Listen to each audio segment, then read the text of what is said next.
time that every time sa sahod ng daddy ko, no, uwi, walang sahod.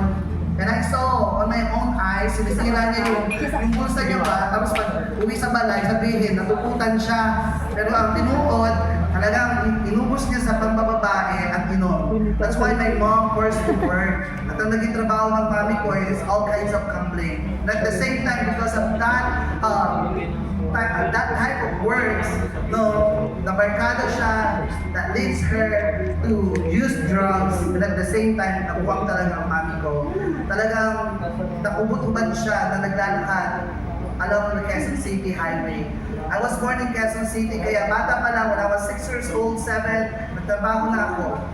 No, hindi ko masyado na-enjoy yung pagkakabataan ko kasi alam mo yung napilit ka na mag-mature pag wala ng pagkaon. So, naging trabaho ko, I became a garbage collector, magbubuti, magpabakal, lisod kaayo.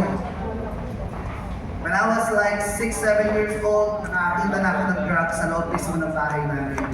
Kaya dahil gano'n yung pamumuhay namin, yung ate ko, maagang nag-asawa kasi ma-rape siya sa bahay namin. Hanggang naghiwalay ang magulang ko, dinala yung ate ko, nag-asawa na, yung pangalawa, dinala ng mami ko somewhere, and I heard that she was sold for drugs.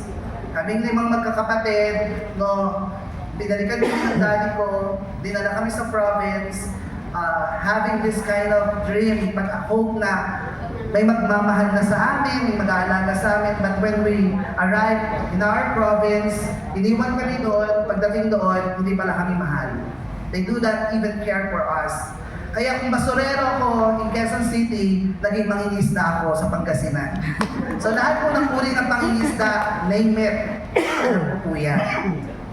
Para matabangan ko ang akong mga igsuon ba. Murag na, kala ko yun na yung lisod na nararanasan ko sa buhay. Hindi kami mahalin, hindi kami pakainin. But dumating yung time after namin na manood ng TV sa kapitbahay. So hindi nanonood ng TV sa kapitbahay. Yung konting-konting isasara. So ganun po kami. Tapos pag uwi kami, no, kinakabahan kami kasi uuwi na naman kami, katabi namin yung lolo ko sa higaan. And then, yung kapatid ko, nag-asa sa ako, sabi nga, Kuya, magpalit ka ng pwesto sa higaan. So ako naman, sige, magpalit tayo. So, nagpalit kami ng higaan, ng pwesto, pagtulog namin, doon ko natuklasan that my grandfather is raping my sister. So nung gabi po yun, ako yung nag-ahasa ng lolo ko. Kasi ako po yung nakipagpalit, nakatalikod ako ganyan. So he didn't know that I am the one na nire-rape niya during that time. So lisod kaayon, nakakadiri talaga, and it took years na naging normal po sa amin na ginag-aasa ko yung kapatid ko ng lolo ko. Until such time, bumalik ang daddy ko, he was sick, at siya mismo, nakita niya with his own eyes kung paano ginagahasa ng tatay niya yung kapatid ko. And because of shame, sabi niya, huwag mo na isumbong, nakakahiya. And praise the Lord, yung kapatid ko na lalaki, pangalawa sa bunso, nasumbong na sa teacher ko. And my teacher responds na may pakulong ko ang lolo ko. So, 10 years old, I have 12 years old, I had that threat coming from my own family dahil pinakulong po namin ang aming lolo. So wala kaming mapuntahan, walang pangkot sa amin. Yung dalawang kapatid ko, they were sent to the SWD for poster parent, and one of them been molested in their poster parent. So listen talaga kaayo. At ang pinakamahirap doon, growing up, I had no parents with me. Lumaki ako na I am the type of a person believing that I am a woman trapped in a man's body. Grabe, Jude, no? So, dahil wala na akong magulang, pininiwalaan ko yung nararamdaman mo, that I am a woman.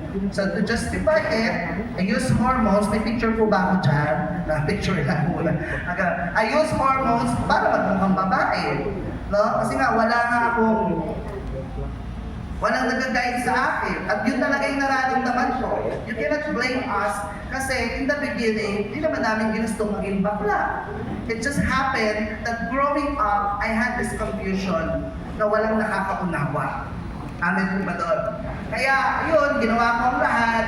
I took hormones, I became a beauty queen, I became a model, a cybersex model. I have a numerous sexual relationship.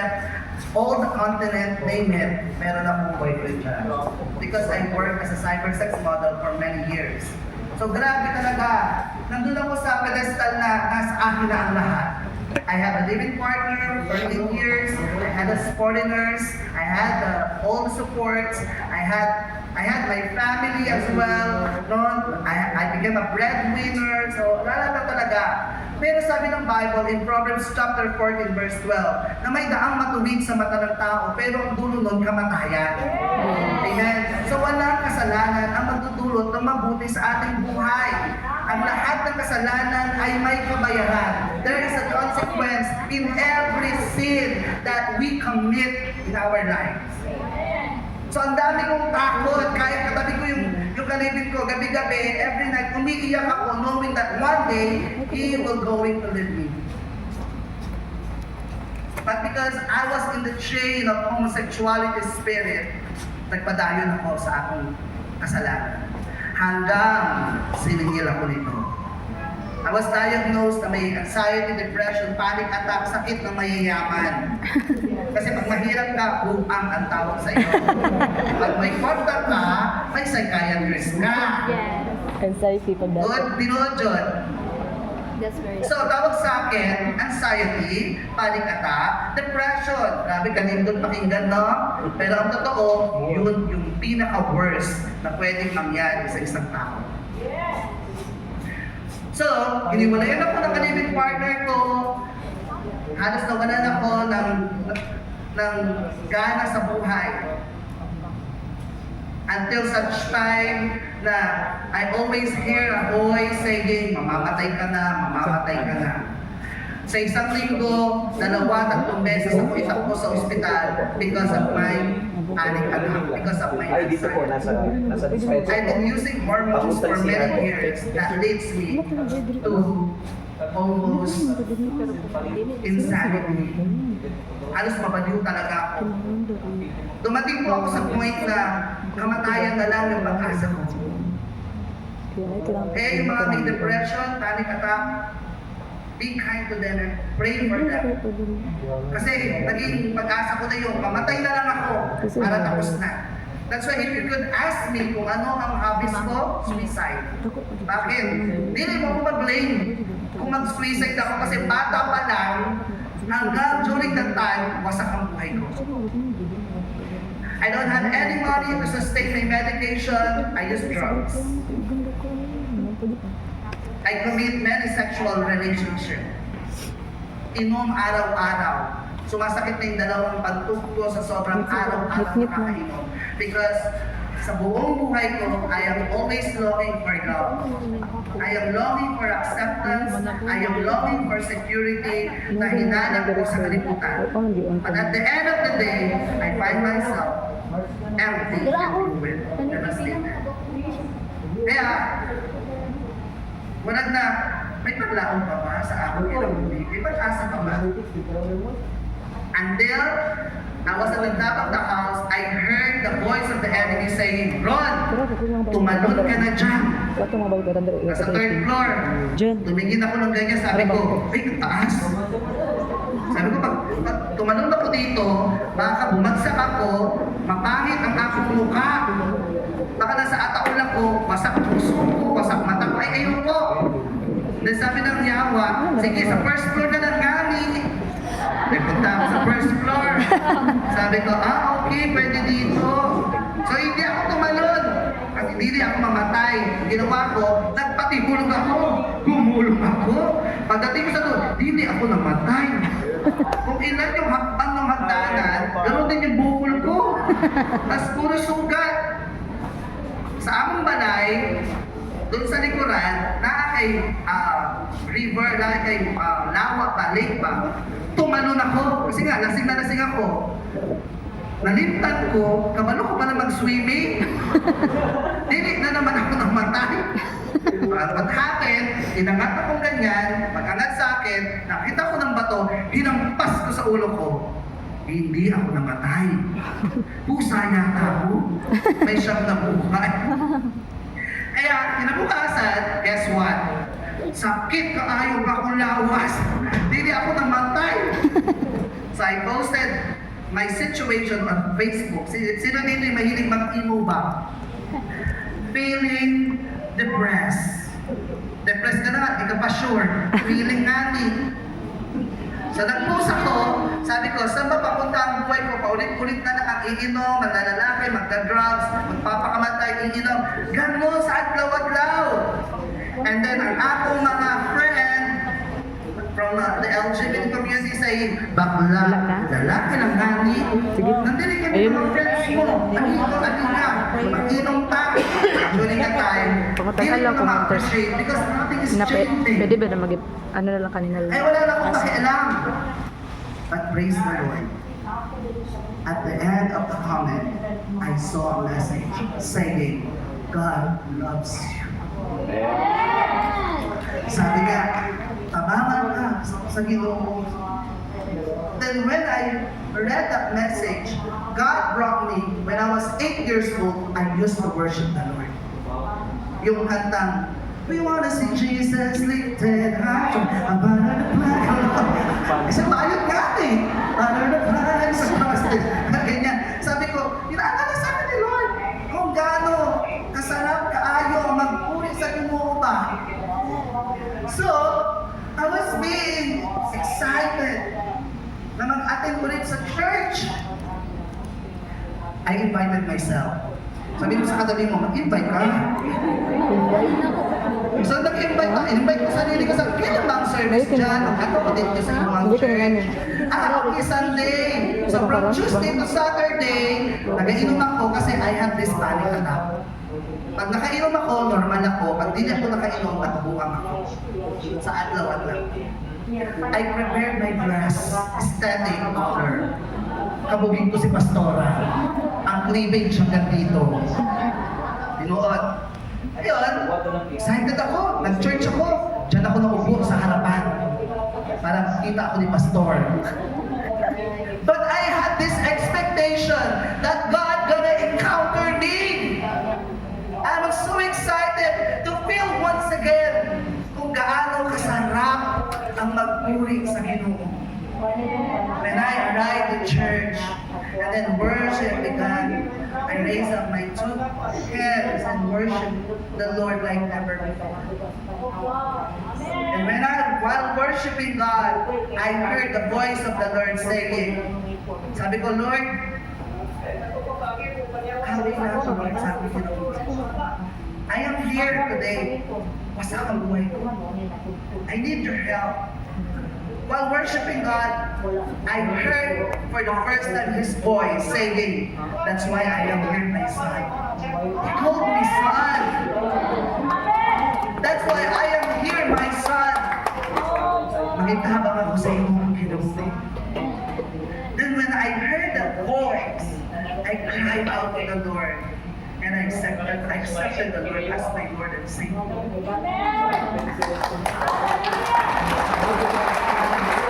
And then nag-pray ako sa Ginoo. Sabi ko, Lord, patili mo akong magtabangan karon adlaw, walay na ako kinabukasan. Patay na ako, Lord. That is my prayer. Patili mo ako, Lord, tinulungan sa araw na ito. Wala na ako bukas. After that prayer, God moved and He healed me from my sickness and diseases. Why? Ang akong kamot at tiil, dili na nalamig.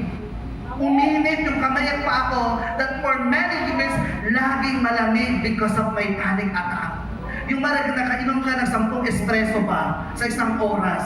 Talagang grabe yung ganun palagi araw-araw. But when I surrender my life to Him, He healed me right and there. At dili na ako na ospital. Simulan tinanggap ko si Jesus, karon na adlaw, walay na'y tambal, walay na'y ospital. God healed me. Siyempre, nagpadayon ako kay Lord. Encounter God retreat. Excited ako kaayo. Sabi, oh, magdala ka ng ng damit. May party. I went to online. Bumili ako floral dress. Hanggang dito ang cleavage ulit. Siyempre, dapat daw maganda, guwapa daw, kaayos, kasi mamit mo ang Ginoo. O siyempre, bili ako floral. Eto na, encounter na. Sabi ni Pastor, dito ang lalaki, dito ang babae. Kung saan maliboy? Saan ako mato? Ay, nato ako sa gitna. Gitna na lang ako. Kasi hindi ko mabalo sa lampad ko pa. Lalaki po, babae. Sa gitna na lang ako. And then, the first preacher was my friend. He was a former transgender and he worked as a cyber-sex model. At siya ang dahilan kung ba't naghiwalay kami ng boyfriend ko. Nagulat ako, naging pastor. Kasama na, uy. Basta may itawag ko sa kanya. Mars? Sis? But you know what? I was encouraged by his life. Nagsulti ako sa Ginoo. Sabi ko, Lord, kung kaya na, Lord, kaya ko din. And then the first message that I received from the Lord was the revelation of the cross. That Jesus need to die on the cross to save my life. For me to have a new life. Habang pinapatay si Jesus, habang hinahampas si Jesus, habang siya'y binubugbog, I saw how heavy my sin, that my Savior need to sacrifice His only begotten Son for me to have a new life. So I was fell in love with the Lord. That was my first time. Na nakabalo ko na nakakapaligin ko na magpalangga sa ako despite of my weaknesses. Sa primera, I was wearing dress, but the presence of the Lord never condemned me, never judged me, and He welcomed me with His open arms. Sa tinuod lang, John, naghanap akong mga sala sa Ginoo. I use drugs, ginawa ko mga gusto ko sa kalibutan, I have numerous relationship, I don't need God. And that leads me na magkaroon ng pangit at masalimuot na buhay. I also complain to the Lord, Lord, bakit bata pa lang ko, ganito na yung naging buhay ko. I always complain to Him and blame Him for what happened in my life. That leads me to destroy my life. But when the time that Jesus encountered me, just like the prodigal son, I never received any words that will condemn me. He welcomed me open arms. And one thing that I heard from the Lord is, that's why I am here, my son. I'm going to help you. Pagpakan natin ang Ginoo. That is the first thing. Kaya sabi ko, Lord, salamat sa pagpalangga mo. And then God showed me all of the faces, ang akong mama, papa, ang akong mga relatives, daghan, ang mga tao na nagasakit sa ako ang buhi. Then the Lord said, forgive them, my son. Then I forgive them because you cannot forgive if you do not receive forgiveness in the Lord. Mahihirapan kang magbigay ng mga bagay from God kung hindi mo yun na-receive sa Panginoon. Kaya kung ngayon may unforgiveness ka pa din, no, maybe o talagang totoo na hindi mo pa talaga natanggap ang kapatawaran ng Diyos. Because when you receive the forgiveness of the Lord, ma-enjoy mo ang magpatawad sa mga taong hindi karapat-dapat. And because daghan sila, na-slain ako, pagtayo ko, kasi bayad pa din, pagtayo ko, I knew it, that I have a new life in the Lord Jesus Christ. And then, nakipag-covenant ako kay Lord. Sabi ko, Lord, yung extension ng buhay ko, use it all for your glory. Amen. Because when you find yourself with the Lord, without God, I find myself meaningless, purposeless. Wala talaga. But when Jesus encountered me and He gave me a new life, I understood that the life that I have today has a purpose. And that is to glorify the Lord who saves my life. Pangalawa, sabi ko, Lord, Kung paano ako ginamit ng mundo, 2 beses. Kung paano ako ginamit ng mundo, Lord, double time mo akong gamitin. Kasi grabe ang paggamit sa akin ng demonyo, Lord. And I couldn't even, you know what, even my life is not enough to say thank you. Because even my life is yours. Kaya sabi ko, Lord, double time mo akong gamitin, Lord. I encountered the Lord 2015. I was being discipled with my senior pastor. They so kaayo. Ang transition, they so gani. Imagine mo, pati pag picture mo, pag nakagaya, ano, pag ganyan picture mo, dapat ganito. Over. Grabe. But I was kept submitted my will into the Lord and to my pastor. Then after 6 years, I was ordained as a pastor. After I encountered the Lord way back 2015, nakita ng akong mga pamilya how God moves in my life. The first Sunday after the encounter, lahat ng pamilya ko nag-encounter sa Panginoon. And they receive healing from the Lord. They receive the same love that I received from the Lord. And then the second cycle of encounter, buong pamilya ko nag-encounter sa